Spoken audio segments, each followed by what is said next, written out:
Hello বন্ধুরা, আপনারা কেমন আছেন? আশা সব ভালো আছেন এবং সুস্থ আছেন। বন্ধুরা, সকল বেসরকারি চাকরি নিয়োগ বিজ্ঞপ্তি 2024 প্রকাশ হয়েছে। তো এই ভিডিওর মধ্যে আমি এটা নিয়ে আলোচনা করব। চলুন ভিডিও শুরু করি। দেখেন, উদ্দীপনা এনজিও নিয়োগ বিজ্ঞপ্তি 2024, ঠিক আছে? এটা কিন্তু আবেদন চালু আছে। এটা হচ্ছে 24 জুন 2024 হচ্ছে আবেদন শেষ সময়। পল্লী কর্মসহায়ক ফাউন্ডেশন এর নিয়োগ বিজ্ঞপ্তি প্রকাশ করছে, আবেদন চালু আছে। 23-25 জুন হচ্ছে লাস্ট ডেট।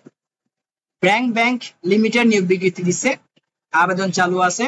8 আর 15 জুন হচ্ছে লাস্ট ডেট, ঠিক আছে? দেখতে পাচ্ছেন এখানে স্পষ্টভাবে দেখা আছে, জুম করছি সেজন্য আমাদের যাতে করে স্পষ্ট দেখতে পারেন। তারপর দেখেন, মিনিস্টার কোম্পানিতে নিয়োগ বিজ্ঞপ্তি 2024 আবেদন চালু আছে। 8 জুন ও 5 জুলাই হচ্ছে লাস্ট ডেট। আদানা দিন ফাউন্ডেশন নিয়োগ বিজ্ঞপ্তি 16 জুন হচ্ছে লাস্ট ডেট। ফুড পান্ডাতে নিয়োগ দিছে, 21 জুন হচ্ছে লাস্ট ডেট। কেয়ার বাংলাদেশের নিয়োগ বিজ্ঞপ্তি দিছে, 12 জুন হচ্ছে last date. National credit and commerce, এরা কমার্স ব্যাংক লিমিটেড, এরা কিন্তু নিয়োগ প্রকাশ করছে, 20 জুন last date. Action and Bangladesh নিয়োগ বিজ্ঞপ্তি, এটা হচ্ছে 15 জুন লাস্ট ডেট। সিডি গ্রুপ নিয়োগ বিজ্ঞপ্তি দিছে, 26 আর 30 জুন হচ্ছে লাস্ট ডেট। এসিআই থেকে নিয়োগ বিজ্ঞপ্তি আছে, এসিআই লিমিটেড থেকে, আবেদন চালু আছে। আর 18 জুন হচ্ছে লাস্ট ডেট।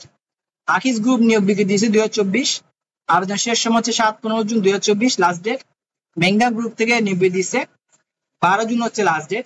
সজীব গ্রুপ থেকে নিয়োগ বিজ্ঞপ্তি দিয়েছে, 20 জুন হচ্ছে লাস্ট ডেট। বসুন্ধরা গ্রুপ থেকে নিয়োগ বিজ্ঞপ্তি দিয়েছে, 8-12 জুন হচ্ছে last date. Akij food and beverage limited নিয়োগ বিজ্ঞপ্তি দিয়েছে, 7 আর 10 জুন হচ্ছে লাস্ট ডেট।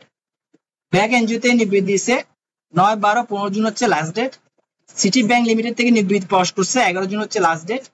গ্রাহক ইন্ডাস্ট্রি লিমিটেড থেকে নিয়োগ বিজ্ঞপ্তি প্রকাশ হয়েছে, 8 জুন হচ্ছে লাস্ট ডেট, ঠিক আছে? তো বন্ধুরা, এগুলোই ছিল সকল বেসরকারি চাকরি যেগুলো এই বছরে প্রকাশিত হবে, এগুলো সবগুলো বিস্তারিত আলোচনা করছে। এছাড়া আরো নিয়োগ বিজ্ঞপ্তি অবশ্যই এই বছরে আসবে, যেগুলো সব বেসরকারি। তো এগুলো নিয়ে আলোচনা করবো যখন আসবে। তো আশা করি ভিডিওটা ভালো লাগছে। যদি ভিডিওটা ভালো লাগে আমার চ্যানেলটা সাবস্ক্রাইব করবেন। আজকে ভিডিও এতটুকুই, পরের ভিডিওতে আমার সাথে আবার দেখা হবে। সবাই ভালো থাকবেন, ধন্যবাদ।